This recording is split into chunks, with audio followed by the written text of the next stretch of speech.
好多謝主席。咁我想問一問就LWBW 092嗰度嘅，就關於嗰個少數族裔社區大使嗰度。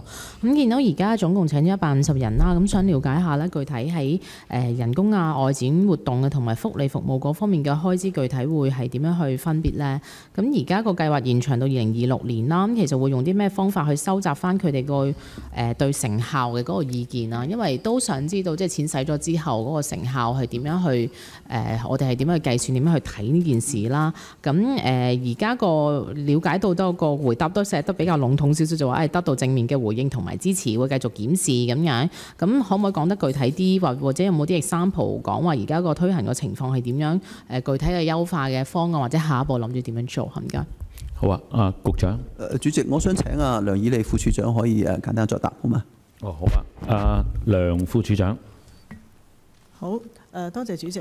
而家咧，我哋咧就總共有46位嘅少數族裔社區大使咧，其實係分佈喺各區，亦都係咧分佈喺唔同嘅服務嘅單位嘅，例如係包括係社署同埋非政府機構營辦嘅醫務社會服務部啦、綜合家庭服務中心啦、家長及親屬資源中心、長者地區中心、殘疾人士地區支援中心，同埋咧係違法者同埋為佢哋家人而設嘅綜合服務中心等等。咁其實咧，我哋都有持續咧去收集佢哋即係提供服務嘅資料。譬如話佢哋咧，除咗係會幫手去接觸少數族裔人士之外咧，佢哋亦都會提供傳譯同埋翻譯服務啦，亦都有幫手咧協助提供小組同埋活動啊、宣傳同埋推廣活動。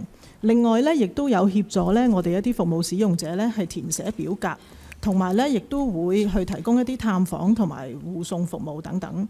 咁我哋會繼續咧去睇返服務嘅成效啦，亦都會訪問服務使用者，以收集即係相關嘅數據嘅。多謝主席。